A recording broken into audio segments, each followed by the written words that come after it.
Ladies, have you ever lost 20 pounds only to gain it right back the second you stop dieting?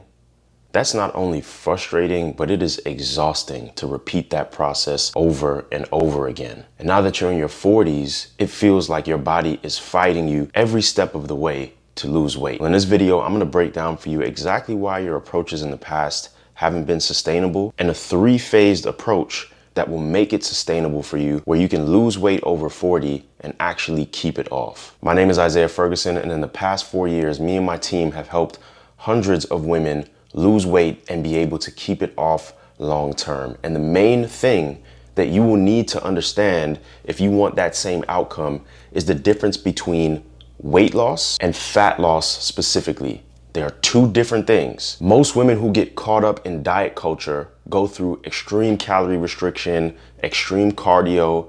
They are never taught how to eat properly and prioritize protein. They aren't doing any strength training. So when they go through the process of losing weight, they're losing both body fat and muscle mass. So after you've lost 20 pounds and it's a mixture of fat and muscle, and you do it in a way where it's not sustainable and you can't see yourself keeping up with that approach long term, the minute you slip up or the minute your diet is over and you start to go back to eating and doing the things that you used to do, the weight starts to increase. However, this time it's strictly coming from body fat. Because if you didn't do what was necessary to maintain muscle while you were losing weight, you definitely aren't doing what's necessary to build muscle when you gain it back. So essentially, you end up creating a softer body because you've reduced your muscle mass, you've increased your body fat percentage, and in return, you slowed down your metabolism as well. So now your body's burning less calories naturally. This is why it feels so much harder the next time you try to diet, and the results feel like it's almost impossible for you to get. And once you enter your menopause transition over 40 and your body starts to change, your hormones do not support an unsustainable approach. Not only that, but you're also naturally losing muscle mass due to declines in estrogen. So you need to be very strategic about the way that you go about losing weight. So I'm gonna break down for you the 3 steps that you need to implement in order to make this process sustainable long term. These are the 3 phases. The first is gonna be a fat loss phase. The second is gonna be reverse dieting. And the third is gonna be maintenance. This is another reason why you haven't been sustainable, is because you don't have an exit strategy. And that's what these 3 steps give you, is a way to exit after you've gone through your dieting. Now, in the fat loss phase, how you go through the fat loss phase will determine how sustainable your approach is long term. So the things that you do while you're in that fat loss phase, it should mirror what you're doing in your maintenance phase. So some things that you need to pay attention to, one is calories. And within calories, you also need to understand macronutrients. Another thing that you have to understand as well is how to maintain muscle, because you don't want to just lose weight. You want to drop body fat. And the next piece is bringing better balance to your nervous system. This one is especially important for women 40 plus. So during the fat loss phase, those are going to be the most important things. Reasons why: calories is what dictates weight. So if you cannot get your calories under control, you're not going to make any progress. Macronutrients is what's going to dictate how your body looks and how you actually perform when you're training and doing things inside of the gym. Protein is 100% going to be the most important one. You want to be getting 1 gram of protein per pound of lean body mass. That's a good place for you to start. For most women, in my experience, they land anywhere between 100 to 130 grams of protein per day in order to hit that requirement, right? Now, the way that you go about setting up your calories and macros, you have to choose foods that you are going to eat on a normal basis. You don't need to eat chicken and broccoli every single day to adhere to calories and macros. So for example, if you go out to eat with your family, you have to learn how to make choices when you go out to eat that keep you within your calories and help you to hit your macros, or help you to get enough protein. You don't need to shut it down and live like a hermit and just be inside all day cooking every single meal to make this work, especially if you know long term that's not the way that you're going to live. Everyone is going to travel and go on vacation. Everyone is going to go out for dinners with their family or with their kids. Everyone is going to be at some sort of banquet or some sort of event for work or whatever the case may be, a reunion.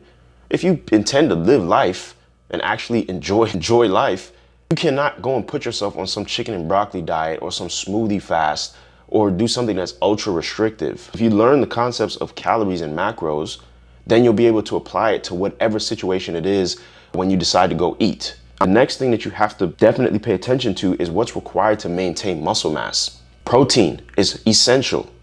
You're not gonna maintain muscle mass if you're not eating enough protein. So I would suggest picking your protein source first. Every single time that you eat, pick your protein source first. Make sure that you're getting anywhere from 25 to 30 grams. And then you can build the rest of your meal around it. Then you can pick your carb source. Then you can pick your greens or your fats. And the beauty about food is generally you're gonna have a mixture of all three macronutrients. So you don't only have to pick foods that are high in protein to get protein. For example, beans is a carb source, but it has protein in it. So even though you've chosen your main protein source, whether it's chicken or beef or salmon or tofu, whatever you decide to go with, if you pair that with beans, for example, which is a carb source, you're still getting more protein. If you pair that with edamame beans, you're still gonna be getting some more protein. The next thing that you wanna do in order to maintain muscle mass is to do strength training. This is something that a lot of you ladies are afraid of doing. And it's because you just don't have experience with it, or you're afraid of your form, or you're afraid of the environment at the gym. You don't even have to go to the gym. This is something that you can do from the house. You can make it work at home, as long as you learn the main functional movement patterns. If you haven't seen that video, I have it on my page. If you want to learn how to train your body, I have a form clinic inside of the Fit Queen Academy. There'll be a link in the description if you want to join. But these are the things that you're going to have to do in order to maintain muscle. If you start losing weight and all you're doing is cardio doesn't help you to maintain muscle mass. So you need to prioritize strength training at least 2 to 3 times per week. That's the requirement. The next thing you have to pay attention to is getting your nervous system better regulated. And this is especially important for women who are over 40, because your nervous system is getting taxed. Your body's becoming more sensitive to stress. And this is due to primarily declines in estrogen and the relationship between estrogen and cortisol. So if you're becoming more sensitive to stress, you need to do things that will help you to better regulate that. So eating frequently throughout the day to make sure your blood sugar levels don't dip too low. Prioritizing protein, again, helps you to regulate your blood sugar levels. Eating enough fiber, get 20 to 25 grams of fiber in your diet on a daily basis. Making sure that you're not eating a bunch of processed foods to disrupt your gut health, which will lead to inflammation in your body. Making sure that you're not going too long without eating food, and then the first thing that you eat is something that's extremely high in carbs, or it's refined carbs, where it's gonna spike your blood sugar levels. Getting your stress and sleep under control as well. Having a good nighttime routine. Having proactive and reactive stress management strategies. Getting sunlight exposure. These are all things that you have to pay attention to get your nervous system in check. Because if you don't, you will not be able to sustain the other two pieces. These are all things that you're gonna want to make sure that you are doing even into your maintenance phase, which is why I say the things that you do in a fat loss phase, it needs to mirror what you can see yourself doing long term. I'm gonna move on to the next piece, which is the reverse diet. And this is where a lot of women go wrong. It's after you've gone through a fat loss phase, you have nothing in place for what comes next. You just come out of a diet and you revert back to exactly what you were doing before, or you feel like you need to stay in this diet forever where you're eating very small amounts of foods and it feels miserable. So when you go through a reverse diet, what's gonna be important is calories. You're gonna wanna be bumping these up strategically over time. Where those calories come from is also gonna be important. Eating the right amount of protein, eating the right amount of carbs. Usually when you're going through a reverse diet, you want to increase carbs because it's gonna give you a bit more energy. And the reason why you want a bit more energy is because your training becomes more important. So if you're bumping calories up, you wanna make sure that those extra calories that you're starting to incorporate into your diet is going towards helping you to start building muscle mass. Right? Because when you're going through a fat loss phase, it's a suboptimal place for you to build muscle. It's very challenging to build muscle while you're in a calorie deficit and you're not eating enough energy. So you want to make sure that those extra calories that you're consuming, you're now putting those calories and that energy towards being able to train a bit harder.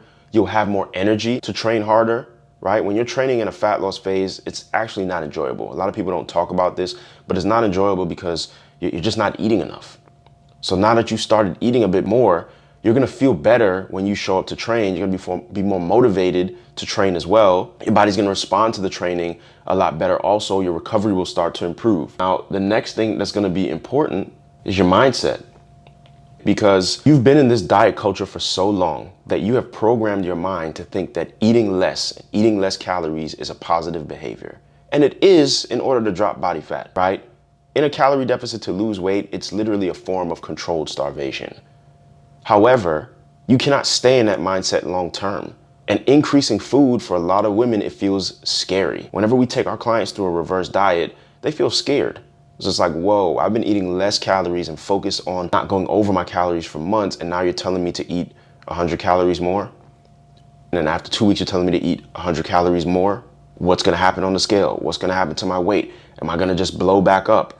These are all things that you start to deal with mindset-wise when you're going through the reverse diet. So having some support and having somebody to rewire the thoughts that you're having can be extremely helpful. It puts you in a space where you start to trust your body, you start to trust food, you really start to understand energy balance at that point where it's like, okay, well, I'm eating more food and nothing's happening. My weight's not going up. I'm literally just finding where my maintenance calories are. I'm actually still losing body fat, right? Because while you're bumping your calories back up after you've been in a calorie deficit to find maintenance, you're still in a calorie deficit. You're just making the calorie deficit smaller and smaller and smaller until you reach maintenance. So you'll still be dropping body fat while you're going through a reverse diet, but your mind tries to play tricks on you, right? And this is a big part of helping you to develop a healthier relationship with food. Now, after you found your maintenance calories and you've gone through a reverse diet successfully, at the maintenance phase, what you're gonna need is consistency. And again, this is the reason why I say what you do in the maintenance phase,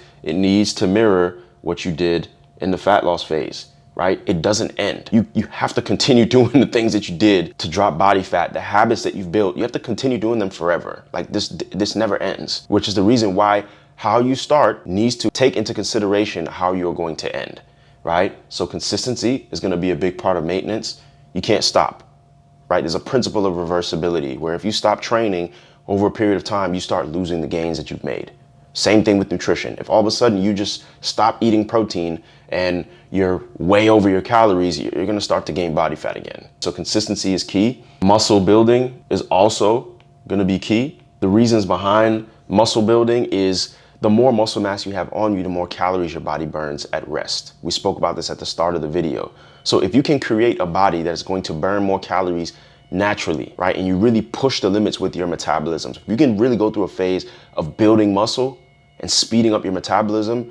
You now maintain your weight at a higher calorie amount, meaning that you have more room to eat more food without gaining body fat, which means that you can just enjoy your life without over obsessing over every single calorie. You've already built the right habits around how you choose foods. That's not gonna leave you if you do it the right way, again, during the fat loss phase. But if you can build muscle, that is the cheat code to being able to keep the weight off of you. And the third thing that's gonna be important during the maintenance phase is your identity, coupled with making this a lifestyle. If you do not tell yourself that this is who you are and have conversations with yourself around this is who you've become and this is just what you do, you're no longer working out to lose weight. You're no longer walking to lose weight. You're no longer prioritizing protein to drop body fat. You're no longer managing your calories to lose weight. That you are doing this because this is who you are. You are a fit and healthy individual, and this is what fit and healthy individuals do. And build parts of your life around that identity with the friends that you keep, the things that you do socially, the conversations that you have with yourself in your mind, the way you set things up in your environment, in your house, the conversations that you have with the people around you on what's important to you. If you don't take the time to update your identity and truly lean into making this a lifestyle, it is only a matter of time before the person that you tell yourself who you are starts to take over again. There are plenty of instances where I see women lose 20, 30, 40, 50 pounds, but in their mind, they're still that person who's 20, 30, 40, 50 pounds overweight. They're still that person who does emotional eating. They're still that person who can't regulate what's going on with their emotions and in their environment. And before you know it, because they haven't taken the time to rewire the conversations that are in their brain, they haven't put themselves in the right environment, they haven't put themselves in the right community, This is why we lean so heavily on community with our one-to-one clients, and why we've also created the Fit Queen Academy, which is a community built specifically for women over 40 to put you around the right people. Because if you're around the right people and this becomes the norm, and these are the conversations that you're having on coaching calls, in a group chat, people are posting wins, and you're seeing this over and over and over again, this becomes your new norm. That's why we lean so heavily on it. And if you want to join the Fit Queen Academy, I have a link down in the description. There's a long-term commitment. It's $47 a month, but this is going to be crucial. So many times you see instances in life, even financially. If you take an athlete, for example, who has never been financially literate, and all of a sudden they sign this big multi-million-dollar contract, but they don't ever update their identity that they are someone who's financially literate. They are someone who's financially responsible. They take on the mindset of seeing themselves as a brand and a business. It's only a matter of time before that athlete goes broke. We see the same thing with entertainers. Make all this money, but they're still trying to live the lifestyle, and they still have the identity of who they were prior to when they got their entertainment deal. They end up losing all the money that they made because they never took the time to update their identity. And then you see other individuals, like 50 Cent, for example, who came from a very hard life. He made his initial money through entertainment, through music, but then he went deeper to become financially literate, to become a businessman, to create a lot of deals, brand deals, to start his own TV show. He has so many different streams of income. He's a legitimate businessman at this point, and he's still relevant because of it. He knew he wasn't gonna rap into his 50s and his 60s. So he spent his younger years setting himself up for the long term, updating his identity. 50 Cent is a businessman. He's not a rapper anymore. So if your goal is to sustain this long term, the conversations that you have with yourself, who you tell yourself you are, is going to be extremely important. And I'll leave you with this. If you do this right, you don't have to do it twice. If you do this wrong, your journey is going to be very long. And if you're in your 40s and your 50s, like, you really don't have time to play with this. You've already put yourself in a position, if you've been doing a lot of dieting time and time again, where you're making fat loss harder and harder. So you're at a point now where you don't have a very large margin for error. You have to do things the right way in order to get results. And this is something that one of our clients, Angela, was very appreciative about, is that she learned what she needed to learn to be able to do this on her own and know that she could sustain it long term and not have to repeat the cycle over and over and over again. I have been following Isaiah on Instagram for a while, maybe the better part of a year. And, you know, I'm your target market. I am a menopausal woman who had a body change, a major body change with menopause. The struggle with weight has been different post-menopause than it was when I was dealing with it when I was younger. I lost the weight that I lost in record time. When I was 15 years younger and just relying on HIIT workouts and my own dietary modifications, it took me 10 months to lose the same amount of weight that I lost in 6 months with you guys. And the tools, knowing the value of the data, knowing the macro math, knowing how important that is as a tool to keep me on track at maintenance going forward so that I'm not having to start this process all over again. So the lifestyle recalibration and knowledge and education is the thing that I'll take away from this. I'm proud that I made this investment in my health. It is an investment. I think it was 200% worth it. I would do it again without hesitation. I recommend that anyone should do it without hesitation. It is drug and surgery and side effect free weight loss and wellness improvement. And that to me is solid gold. That is what real healthcare should be. So that's all I got for you in this video, ladies. Hope you found this helpful. If you like this style of content, hit the thumbs up button, hit the subscribe button, and I'll see you in the next